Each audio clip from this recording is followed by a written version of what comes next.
What's going on, moviegoers? If you're new to the channel, my name is Christian. Welcome to SeaWorld Productions. I just got out of my 10 o'clock screening of Scream 6, you guys. This is going to be my spoiler discussion / review. I'm going to try to keep it simple yet elegant and short. Now, the Scream franchise, in my opinion, has been one of the most relevant, consistent horror franchises of all time. I feel like Ghostface has never really fell off.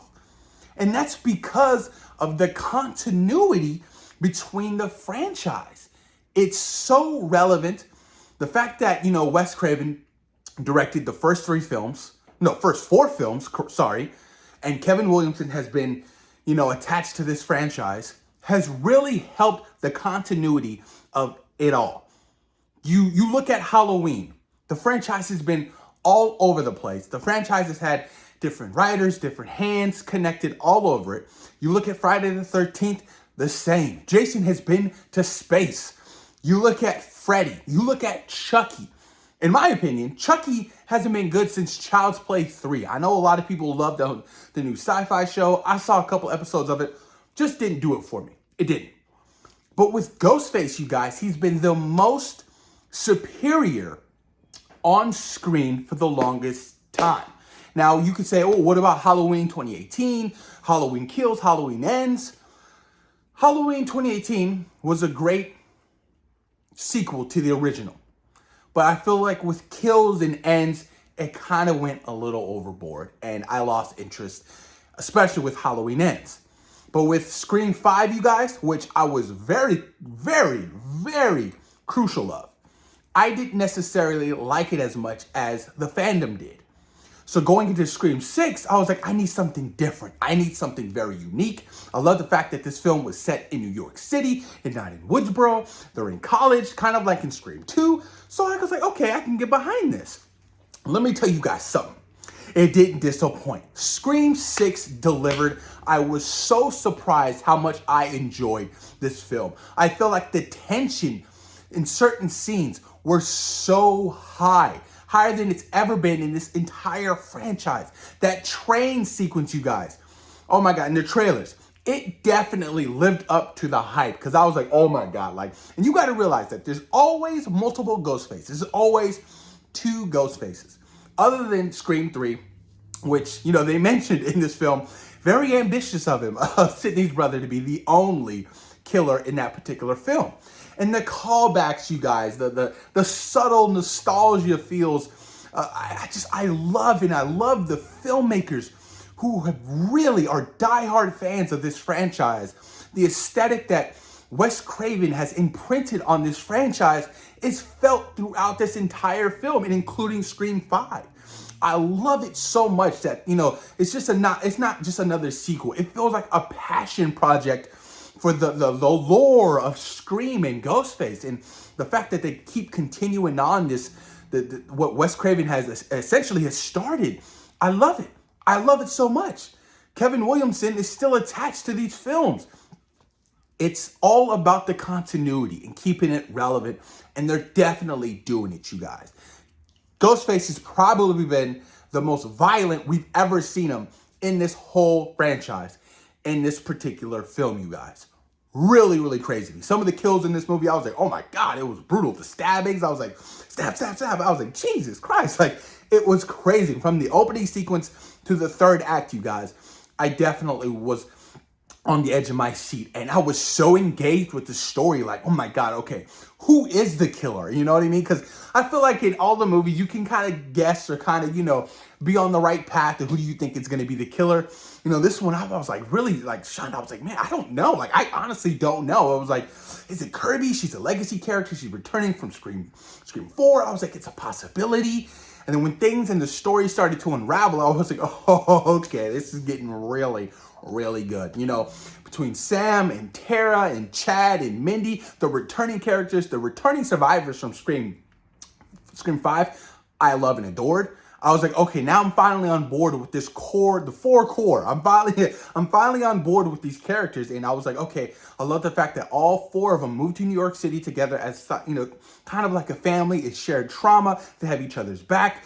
I was like, okay, I'm gonna be devastated when one of them die, and I was trying to get myself ready for it. So when Mindy first gets stabbed up on the train, I was like, oh no, here it comes. But she survived. I was like, oh, thank goodness, because she is the Randy. I mean, they're Randy's nieces and nephew, right? She's the Randy of this franchise. She's the film fanatic that, I would like to say that if you're watching this video and you love the Scream franchise and you love the lore of Ghostface and of horror in general, she's you, right? She's trying to guess the killer. She's trying to, brand out the whole new set of rules and everything. I love and adore that aspect of it, and the fact that they really embrace horror and they embrace that, that this genre is very kind of, underlooked in a way, because it is. Horror is a very underlooked genre in filmmaking. And I feel like it's making a big push in a big way, you guys. And I'm excited about it. I'm hyped, you guys. Look, this film definitely took me by surprise. It did. It really did. It got me to really, really get back into my horror roots again after watching it. I was like, man, I got to go back and watch some of these old school horror films. I got to go back, and rewatch, every Scream film. It does something to me. And the third act and the reveal of the big killers was so surprising, and it was kind of, relieving. I was like, oh, okay. And it turns out to be, Terry, it was Terry and Sam's roommate, and that random kid who was rooming with Chad, and the father, the one of the police guys, the sheriff. He wasn't the sheriff. Sorry, he was one of the detectives on the case. And I was like, oh man, it's starting to unravel, and you can start to put the pieces of the puzzle together when they're telling the story. I was like, oh, this is crazy. I was like, okay, I can totally get behind it. It felt refreshing, because essentially what you want to do with these brand new set of killers in your Scream films is have them be refreshing in sort of way. And that's definitely what it felt like. I was like, okay, I can get behind this. And the whole sequences of introducing the shrine and, having it tie into the detective and having it tie into Richie, Sam's boyfriend in Scream 5, I was like, holy crap. So we're going full circle. And the continuity, I keep expressing continuity. It is extremely important. It goes back full circle to her boyfriend in Scream 5, in that his family was essentially now after Sam. They were targeting Sam and her character to get revenge after she stabbed his ass 22 times and sliced his throat. I love how they went into specific detail about that. I was like, I love it. The shrine. Something about the shrine.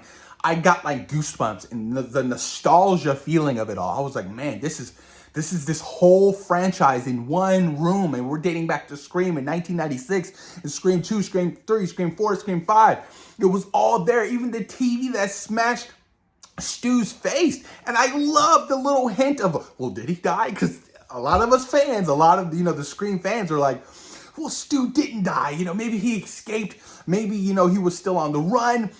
Or maybe, his parents hid him away. There's that fan theory of Stu is still out there. Because even me, I was like, oh my God, can Stu be the returning killer of it all? Going after Billy Loomis's daughter because he felt like Billy was responsible into sweet talking him and becoming this murderous person who killed his girlfriend. It was all in the air, you guys. And I still would like to see something like that. Something about bringing Stu back, would be so fulfilling to me.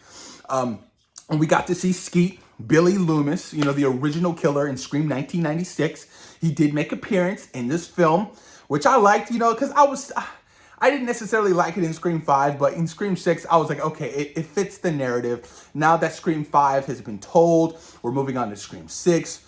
Sam is still kind of dealing with this trauma. She still sees her father. The legacy, she doesn't want the legacy of her name and her bloodline to be told through her father and her father's experiences of being a murderer. She's like, I'm gonna set my own destiny. Because it's even funny because essentially she still is a murderer. She killed Richie. She killed Richie's father. I was like, it's in her blood, And the iconic moment of when she put on her father's Ghostface suit, I was like, oh, this is cool. I was like, well, this is awesome. What a moment. I love it. I appreciate it. I want more of this. She used his knife. I was like, okay, this is really, really good. Gale Weathers. How have I not talked about Gale Weathers? Well, we all know that Gale Weathers actually lives in New York City. She only went to Woodsboro in Scream 5 to check on Dewey. We all know Deputy Dewey is dead, which I'm still devastated by. It still hurts me because Deputy Dewey has been my favorite character in this entire franchise. He's just a lovable person, and I was hurt. But, she lives in New York City, so it's like, okay, I got to get in touch with, Sam and Tara. I have to. And, the classic introduction of Gale in this film of they're coming out of the hospital. There's a bunch of reporters. There's cameras, and she encounters Tara and Sam, and they're pissed off at her because she's like, you wrote a book about us, and you said this, you said that. We ain't fucking with you no more. You're whack. And then Sam kind of goes in for the punch. She dodges it. She was like, look, I've been there with Sydney. We've already established this. And you see Tara was like, whap. I was just like, got you. It was such a fan moment for me. And like I said, it's the subtle little nuances and nostalgia feelings. I mean, like music, it really feels like Wes Craven is living through this movie. His everything, his fingerprints are all over this movie, and he had nothing to do with it. That's why I love these filmmakers so much. They are so incredibly talented. I can't wait to see what's gonna happen in Scream 6 if they do Scream 7. I'm like, okay, well, I'm definitely on board, because if I'm being honest with you guys, Scream 6 is probably my favorite since the original. It is. That's just the way I feel. I really enjoyed this movie. It was so good. Chad, you guys, we got to talk about Chad. Chad was a character I didn't necessarily care for in Scream 5, but Scream 6, I got behind it. You could definitely feel his presence whenever he was around Tara, because there's a little sparked love interest, which I kind of enjoyed. I was like, okay, I like it. I get it. And, when I thought, at the end of this film, when I thought he died, I was like, no, not Chad. He got stabbed a bunch of times in Scream 5. I mean, that's why these films are called Stab, People gonna get stabbed eventually. 22 times or 50 times, it's gonna happen. So at the end of the film, when when they're getting carted off and, the ambulance is there, and she's, oh, we have one more body. I was like, oh, I was like, Chad. And he's still alive, you guys. I was like, yes, the core 4 is still alive, and I love it. I'm embracing it, you guys. I'm embracing it. What else did I love about this? Oh, man. I think I said it all, y'all. Like I said, to keep Ghostface relevant in 2023 is extremely impressive. Extremely impressive. 1996 to 2023. He's been relevant. I mean, some people say, well, what about Scream 5? Scream 5 ended in 2011. There was a bit massive a hiatus. Well, you count the show, whatever, but the show wasn't anything connected to the films. But he's been relevant, you guys.